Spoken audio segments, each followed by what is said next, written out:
Hello students. आज हम computerised accounting system का जो चैप्टर करने जा रहे हैं वो है पेरोल प्रोसेसिंग। कि किस तरह से हम टैली के अंदर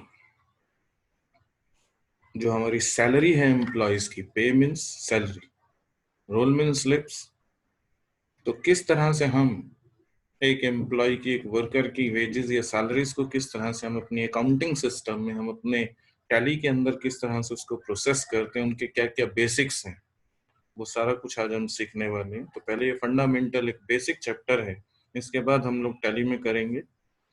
तो let us start what we shall do here. तो हम इसमें सीखेंगे कि व्हाट इज पेरोल, टैली में पेरोल किस तरह से काम करता है और क्या पेरोल को टैली के अंदर शुरू करने के क्या क्या स्टेप्स हैं। तो learn the payroll steps in Tally. तो let us start what is payroll. तो पेरोल इज नथिंग, देखो, payroll is a list of employees who gets paid by the company. की कंपनी पेमेंट जिनको देती है किस फॉर्म में देगी, या तो सैलरी की फॉर्म में देगी। सैलरी के अलावा हम जो कैश पेमेंट्स देते हैं अपने एम्प्लॉयज को, उनको हम बोलते हैं अलाउंसेस, हिंदी में बोलते हैं भत्ते। इसके अलावा हम कुछ फैसिलिटीज भी देते हैं एम्प्लॉयज को, उनको हम बोलते हैं परक्विजिट्स। जैसे हमने अपने एम्प्लॉय को क्या है, गाड़ी दे दी, तो मीन्स परक्विजिट्स का मीन्स एमिनिटीज, फैसिलिटी, सुविधाएं जिनको मुद्रा के रूप में मापा जा सकता है, which can be measured in terms of money. तो वो फैसिलिटीज भी हम इसमें क्या करते हैं, इंक्लूड करते हैं। तो कई बार आपने देखा है जब आप कोई जॉब ज्वाइन करेंगे तो वहां पे लिखा होगा CTC, कॉस्ट टू कंपनी, कि एक एम्प्लॉय को हायर करने की जो कॉस्ट आ रही है उसको हम बोलते हैं, मतलब जो हम एम्प्लॉयज को अपने किसी भी फॉर्म में पेमेंट कर रहे हैं, चाहे बोनस दे रहे हैं, चाहे सैलरी दे रहे हैं, चाहे अदर, तो ग्रॉस सैलरी जो होती है without deductions, that is called CTC, cost to company. तो देखो, total amount of money payable by an employer to the employees, that is called payroll. तो before starting the payroll we have to decide these things कि सबसे पहले कितनी एक पे policy बनाएगी कंपनी की किस एम्प्लॉय को। जैसे अगर हम क्लासिफाई करें अपने एम्प्लॉयज को तो skilled, unskilled and semi skilled, तो पे पॉलिसी किसको कितना देंगे। गवर्नमेंट के लेबर लॉज हैं, उनको भी ध्यान में रखें कि मिनिमम अमाउंट जो, जैसे आजकल हम देखें तो 21,000 is the minimum salary skilled को। तो defining pay slip, salary slip में क्या क्या चीजें इंक्लूड होंगी, क्या क्या कंपोनेंट्स होंगे। इसके अलावा कोई एडिशनल इनपुट है, कई बार आप अपने एम्प्लॉय को इंसेंटिव्स देते हैं, परफॉर्मेंस बेस्ड इंसेंटिव्स। दो तरह की पे होती है, एक फिक्स्ड पे होती है, एक वेरिएबल पे होती है। Examining the statutory and non statutory deduction. Statutory का मतलब जो लीगल बाउंड है, जो हमने देनी ही काटनी काटनी, जैसे इनकम टैक्स है तो पेमेंट करना, अगर उसकी सैलरी, या अभी आपको पढ़ाएंगे कि 2.5 लाख से ऊपर हो जाती है तो हम TDS, जहां से सैलरी मिल रही है वहीं टैक्स डिडक्ट हो जाता है, उसको TDS बोलते हैं। नॉन स्टैट्यूटरी का मीन्स कि जैसे उसने लोन ले रखा है कंपनी से, तो कंपनी अपनी क्या है, हर महीने का इंस्टॉलमेंट उसकी डिडक्ट करती है। अगर उसने अपने एम्प्लॉयर से लोन लिया तो this is not statutory. Computation of new salary, कि हर साल जो है सैलरी ग्रेड लगता है, नया चेंज होता है, 10%, 15%, या फिक्स्ड भी हो सकता है, परसेंटेज के हिसाब से नहीं, फिक्स्ड भी हो सकता है। गवर्नमेंट को जमा कराना है जो स्टैट्यूटरी इनकम टैक्स है, PF है, प्रोविडेंट फंड है, तो उसकी रिटर्न किस तरह से, रिटर्न का मतलब फॉर्म जो हम फाइल करते हैं वो किस तरह से। तो means payroll is a process of arriving at amount की नेट पे हमें कैलकुलेट करनी है after adjustment of all the tax and other deductions. तो this is called a payroll. Move on to the next. तो Tally में किस तरह से इंप्लीमेंट, ये तो मीनिंग था कि टैली में कैसे इंप्लीमेंट करते हैं। तो पेरोल क्या है, बेसिकली एक एम्प्लॉय का डेटाबेस है। जैसे आप कॉलेज में एडमिशन लेते हैं तो आप कॉलेज में आपका एक डेटाबेस है। डेटाबेस का मतलब पूरा आपका रिकॉर्ड हमारे पास है, आपका नाम क्या है, आपकी डेट ऑफ बर्थ क्या है, प्रीवियस क्वालिफिकेशन जो आपकी 10th 12th आप करके आए हैं, पूरा रिकॉर्ड हमारे पास है। तो उसके अंदर क्या है, आपकी रिजर्वेशन पॉलिसी जो है कि BC SC किससे आप बिलोंग करते हैं, किसको स्कॉलरशिप मिली, किसको नहीं मिली, दिस इज कॉल्ड डेटाबेस, कि जिसके अंदर सारी इंफॉर्मेशन क्या होती है, स्टोर होती है। इसी तरह हम एम्प्लॉय का डेटाबेस बनाते हैं कि एम्प्लॉय का नेम, एम्प्लॉय का कोड, एम्प्लॉय का designation, employee income tax payment करेगा तो उसका पैन नंबर, एम्प्लॉयर का टैन नंबर, पीएफ नंबर, ये सारी चीजें उसके अंदर मेंशन, तो एम्प्लॉय का डेटाबेस है। तो इसके अंदर हम देखेंगे उसका सैलरी स्ट्रक्चर, कि सैलरी फिक्स्ड है या सैलरी हर साल बढ़ती है, तो उसको सैलरी ग्रेड बोलते हैं।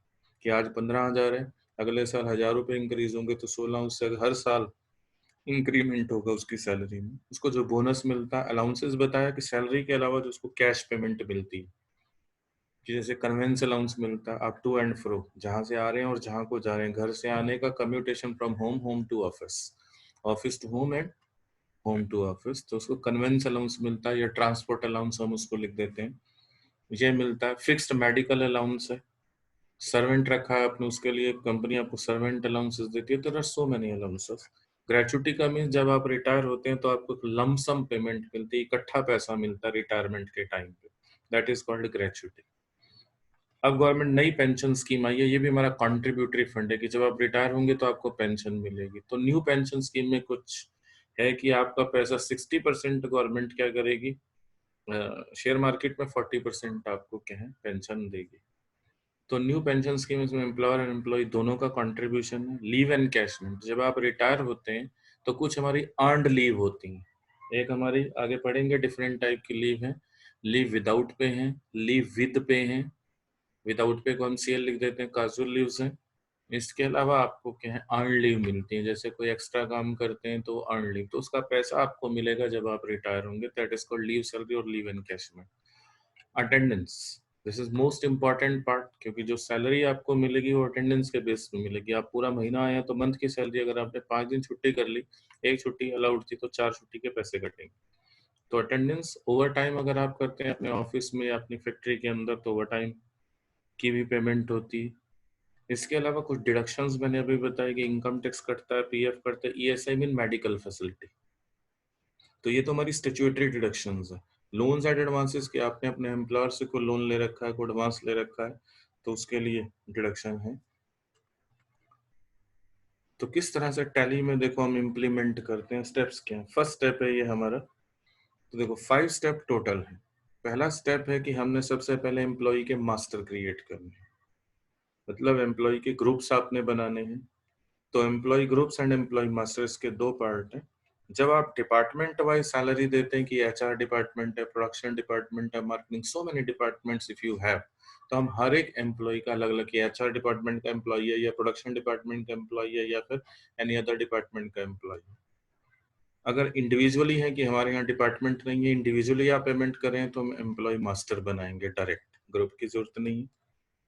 सेकेंड स्टेप के अंदर हम क्या करेंगे, देखो पेरोल मास्टर बनाएंगे, कि पेरोल की यूनिट्स, जैसे आपने स्टॉक आइटम की यूनिट्स बनाई थी, केजी में है, टन्स में है, क्विंटल्स में है, सिमिलर है।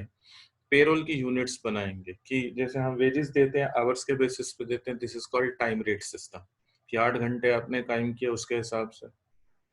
अगर आपने आधा घंटा काम किया तो 30 मिनट्स हो गए, तो 1 आवर इक्वल टू 60 मिनट्स। अगर डायरेक्ट आवर्स हैं तो हम सिंपल बनाएंगे, अगर आपने उसको 1 आवर इक्वल टू 60 यूनिट में कन्वर्ट करना, this is called compound unit. Attendance हम बनाएंगे, कि एम्प्लॉय हमारा प्रेजेंट है, एब्सेंट है, या ओवर टाइम काम कर रहा है, या फिर हम कस्टमाइज भी कर सकते हैं, मीन्स अपने अकॉर्डिंग, कि जैसे फोर्टनाइट की 15 दिन हम उसको बुलाते हैं, 15 दिन नहीं बुलाते हैं, तो कस्टमाइजेशन आप कैलेंडर बेसिस पे कर सकते हैं। प्रोडक्शन टाइप पे आप अटेंडेंस लगा सकते हो। प्रोडक्शन टाइप का मतलब पीस रेट सिस्टम होता है आजकल। पीस रेट का मतलब पेमेंट बाय रिजल्ट्स, कि अगर आपने पूरे दिन में क्या है 2 चेयर बनाई है, तो 2 चेयर की पेमेंट होगी, चाहे आपने 8 घंटे काम किया, चाहे आपने 10 घंटे काम किया। तो हम टाइम रेट सिस्टम को नहीं देख रहे हैं, हम पेमेंट बाय रिजल्ट, कितने टारगेट आपने, कितना रिजल्ट आपने दिया है, पीस कितने बनाए, उसके बेसिस पे तो आप प्रोडक्शन टाइप भी सेट कर सकते हैं। तो स्टेप 3 है, उसके बाद देखो क्रिएशन ऑफ पे हेड्स। तो इसके अंदर 4 हैं, एक अर्निंग्स है, एम्प्लॉयर स्टैट्यूटरी डिडक्शंस है, अदर डिडक्शंस है, एम्प्लॉय स्टैट्यूटरी डिडक्शंस है। अर्निंग्स, अर्निंग्स का मतलब जो सैलरी आपको मिल रही है, बेसिक सैलरी, अलाउंसेस, ये सारे हैं। एम्प्लॉयर की स्टैट्यूटरी डिडक्शंस क्या है, कि एम्प्लॉयर आपका टैक्स काटेगा, जिसको हम टीडीएस बोलते हैं। पीएफ काटेगा, मतलब उसका अपना शेयर है जो एम्प्लॉयर, क्योंकि ये कॉन्ट्रीब्यूटरी फंड है। कॉन्ट्रीब्यूटरी का मतलब जैसे एम्प्लॉयर भी डालता है और एम्प्लॉय भी डालता है, तो उसको हम बोलते हैं कॉन्ट्रीब्यूटरी फंड्स। तो स्टैट्यूटरी डिडक्शंस हैं, देखो एम्प्लॉयर जो डाल रहा है पीएफ के अंदर पैसा डाल रहा है, एनपीएस न्यू पेंशन स्कीम के अंदर पैसा डाल रहा है। तो ये हमारी एम्प्लॉयर की स्टैट्यूटरी डिडक्शंस है। एम्प्लॉय की सैलरी अगर आप देखें तो एम्प्लॉय एक तो टीडीएस, इसका इनकम टैक्स कटेगा। आप डायरेक्ट इनकम टैक्स भी याद रख सकते हैं, अगर टीडीएस याद नहीं रहता। पीएफ में पैसा डालेगा, ESI employee state insurance medical facility है, और इसके अलावा एनपीएस है तो एनपीएस में पैसा। अदर डिडक्शन जैसे बताया, लोन्स वगैरह ले रखे हैं अपने अपने एम्प्लॉयर से, एडवांस ले रखा है तो उसकी डिडक्शन होगी। फोर्थ हमारे पास है, फोर्थ स्टेप जो रहेगा हमारा वो रहेगा क्रिएशन ऑफ सैलरी डिटेल्स, कि आप सैलरी की डिटेल की ग्रुप सैलरी स्ट्रक्चर है, इंडिविजुअल सैलरी स्ट्रक्चर। अभी आपको स्टार्टिंग में बताया था जब एम्प्लॉय ग्रुप क्रिएट करते हैं कि अगर हमारे पास हमारी ऑर्गेनाइजेशन के अंदर 5-6 डिपार्टमेंट्स हैं तो हम ग्रुप सैलरी स्ट्रक्चर बनाएंगे। अगर हमारी ऑर्गेनाइजेशन के अंदर डिपार्टमेंट है तो, अगर डिपार्टमेंट नहीं है तो आप इंडिविजुअल हर एक एम्प्लॉय का अलग अलग सैलरी स्ट्रक्चर बना सकते हैं। तो डिपेंड करेगा कि if our organisation has different departments then we create group salary structure, की ग्रुप वाइज करेंगे कि एचआर डिपार्टमेंट के ये एम्प्लॉयज हैं, मार्केटिंग डिपार्टमेंट के ये एम्प्लॉयज हैं, या एनी अदर डिपार्टमेंट के ये एम्प्लॉयज हैं। इंडिविजुअल सैलरी स्ट्रक्चर में मान लो 3 ही एम्प्लॉय मेरी पूरी ऑर्गेनाइजेशन में without any department, Ram Shyam Mohan, तो हम उन 3 को इंडिविजुअल सैलरी स्ट्रक्चर के बेसिस पे क्रिएट करेंगे। लास्ट एंड फाइनल स्टेप हमारा है पेरोल प्रोसेस, कि हमने एम्प्लॉय क्रिएट कर लिए, पेरोल मास्टर क्रिएट कर लिए, अब सारों को मिक्स करके हमने रिपोर्ट्स बनानी। तो रिपोर्ट्स जो बनेंगी आपके अटेंडेंस के बेस पे, कि कितने दिन एम्प्लॉय प्रेजेंट रहा, कितने दिन हमारा एम्प्लॉय जो है एब्सेंट रहा, कितने दिन हमारा एम्प्लॉय जो है ओवर टाइम कितने दिन उसने किया है, वो सारा स्ट्रक्चर हम देखेंगे। तो अटेंडेंस, प्रोडक्शन टाइप भी इसके अंदर देखेंगे कि पीस रेट सिस्टम पे हम उसको पेमेंट करते हैं, पेमेंट बाय रिजल्ट जो आपको भी बताया था। अगर मान लो छुट्टी जैसे एक अलाउड होती है तो उसकी सैलरी भी मिलेगी, तो लीव विद पे बोलते हैं कि छुट्टी भी मिली प्लस सैलरी भी मिली, तो वो प्रेजेंट माना जाएगा एम्प्लॉय जो है। तो अटेंडेंस टाइप में जब आप बनाएंगे तो उसको प्रेजेंट मानेंगे। बट अगर उसने एक के अलावा दूसरी छुट्टी ले ली तो उसकी सैलरी कटेगी, that is leave without pay, तब वो एब्सेंट माना जाएगा। तो इसलिए हमें ध्यान रखना है कि जो हम अटेंडेंस बनाएंगे वो किस बेसिस पे हम उसकी सैलरी को जस्टिफाई करेंगे, कि प्रेजेंट है या फिर एब्सेंट। अगर ओवर टाइम किया तो एडिशनल सैलरी मिलेगी। फिर ओवर टाइम के अंदर आपने देखना है मंथली है, डेज बेसिस पे है, आवरली बेसिस पे है, मिनट्स बेसिस पे है, तो सारा कुछ ध्यान रखना है। उसके बाद पेरोल की प्रोसेसिंग होगी, कि जो भी हमने उसको सैलरी दी है, जो भी अलाउंसेस दिए, बोनस दिए, उसमें से डिडक्शंस भी आपने करनी है सारी।